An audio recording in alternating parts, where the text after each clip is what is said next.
Section 38 IPC में section 100 हुआ करता था।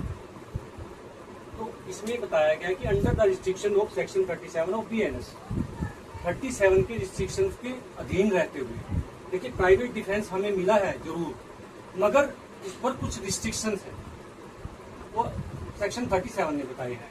तो प्राइवेट डिफेंस जब भी यूज करेंगे तो 37 को ध्यान में रखते हुए करना है। Right of private defence extend to death और other harm to assailant in the following offensive.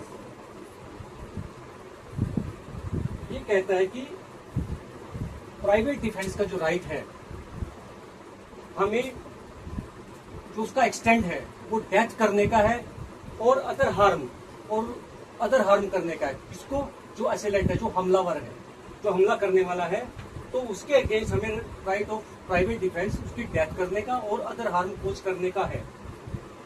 कब?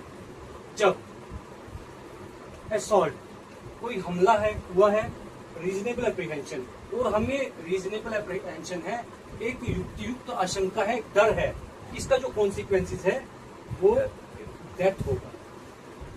कि हमला एक ऐसा हमला हुआ है कि रीजनेबल अप्रीहेंशन है कि इसका जो कॉन्सिक्वेंसेस निकलेगा वो डेथ निकलेगा, कि वो हमारी डेथ कॉज कर देगा। नंबर 2, ऐसा हमला हो जिसमें रीजनेबल अप्रीहेंशन है कि अगर हमने बचाव नहीं किया तो सामने वाला ग्रीवियस हर्ट कर देगा। Third, with intent.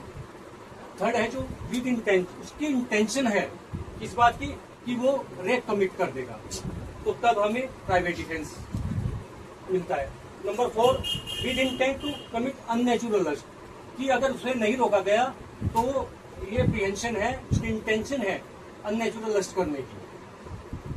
फिर उसकी इंटेंशन है किडनैपिंग और अबडक्शन करने की। 6th है, इंटेंशन है रॉन्गफुल कन्फाइन करने की, तो उसको नहीं रोका गया तो वो कन्फाइन कर देगा, हमें बंद कर देगा। तो 7th है, एन एक्ट ऑफ थ्रोइंग और एडमिनिस्ट्रिंग एसिड, कि एसिड फेंक रहा है या एसिड दे रहा है, और या फिर उसका अटेम्प्ट कर रहा है। अगर उसकी इंटेंशन एसिड फेंकने की है या फिर देने की है, जैसे मुंह में डाल देते हैं, या फिर उसका अटेम्प्ट करने की है, तो ऐसी स्थिति में हम अंडर 37 की रिस्ट्रिक्शंस रहते हुए हम प्राइवेट डिफेंस में सामने वाले की डेथ कोज एक्सटेंड कर सकते हैं। जी रुकुआ, ये चीज याद रखो, क्योंकि कई बार होता है एग्जाम में कि कोई टाइम कम होता है, ध्यान नहीं आती कोई चीज, तो सिर्फ आप ये याद रखोगे, आपको सारे के सारे जो सर्कमस्टांसेस एकदम ध्यान आ जाएंगे। Before death, grievous hurt, rape, unnatural lust, kidnapping, wrongful confining, acid attack।